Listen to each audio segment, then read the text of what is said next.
आगे जी को, सदाब जी को, हीरो जी को और अन्य तमाम साथियों को धन्यवाद। और यहाँ पर जितने भी लोग उपस्थित हैं उन तमाम लोगों को मैं क्रांतिकारी अभिवादन करती हूँ। साथियों, आज जो ये अंतर्राष्ट्रीय महिला दिवस है, ये कह लीजिए कि करीब 100 से 125 साल पहले अमेरिका के शिकागो में श्रमिक महिलाओं ने अपने आंदोलन की शुरुआत की। महिलाएं लड़ी, जूझी, गोली चली, उन्होंने कहिए कि उन तमाम चीज़ों को झेलते हुए वो आगे बढ़ी।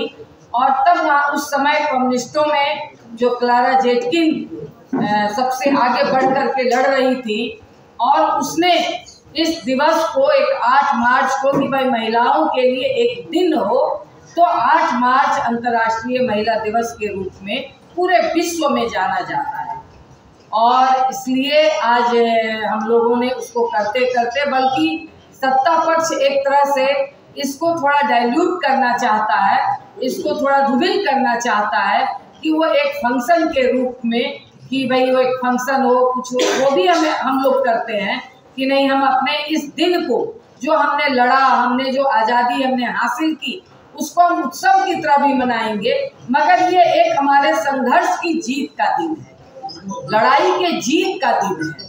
और इसलिए इस दिन को हमें और संघर्षशील बनाना है, हमें और, क्योंकि आज मतलब जिस आज़ादी की बात हम लोग कर रहे हैं, आज वो आज़ादी हमने हासिल नहीं की।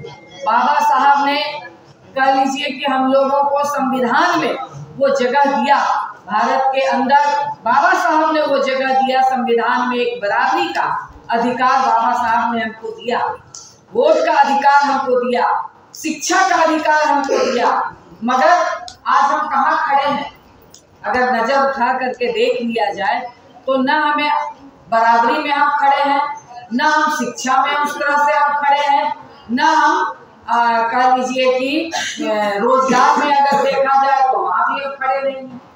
तो इस अधिकार को हासिल करने के लिए हमें और मजबूत लड़ाई, मजबूत संघर्ष और करने की जरूरत है।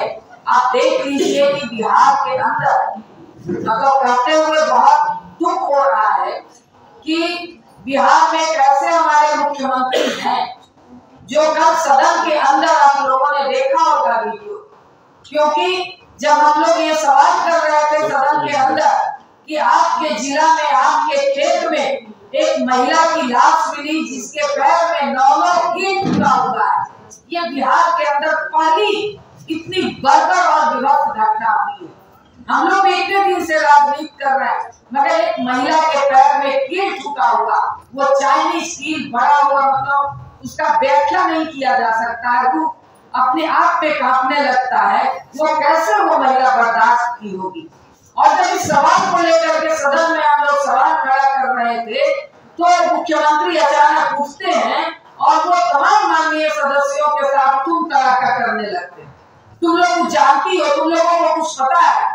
पहले बिहार की महिला मुख्यमंत्री राबड़ी देवी कहते हैं कि इसको तो इसके पति जेल चले गए तो इसको मुख्यमंत्री बना दी। ये शब्दावली ये किस बात की मानसिकता को दर्शाता है? ये सीधे सीधे पुरुषत्ववादी मानसिकता, महिलाओं को अपने पैर की जूती समझने वाली मानसिकता ये दर्शाता है। जब आप सदन में महिलाओं को सम्मान नहीं कर सकते, तो आप सदन के बाहर की महिलाओं को क्या सम्मान करेंगे? ये हम लोगों ने सवाल उठाया, हम लोग लड़ रहे हैं वहां भी, और यहाँ भी इस मानसिकता से हम लोगों को लड़ने की जरूरत है। वो घर के अंदर भी है, घर के बाहर भी है, समाज में भी है। तो इस मानसिकता से, मगर आज मतलब सत्ता पर ये मानसिकता सर चढ़ करके बोल रही है, तो हमें सबसे पहले सत्ता से टकराना होगा, सत्ता से लड़नी होगी। और समाज में तो हम लड़ रहे हैं, धीरे धीरे समाज में तमाम चीजों को लड़ते हुए आज महिलाओं ने ये मुकाम हमने हासिल किया है। ये भी सच्चाई है कि हमने तमाम अपनी बेटियों को पढ़ाते हुए, अपनी बेटियों को आगे बढ़ाते हुए, आज हमारी बेटियां अगर सेना में भी है तो पायलट भी चला रही है, ये जहाज भी चला रही है, पायलट भी है। हर क्षेत्र में आज हमने वो मुकाम भी हासिल किया है।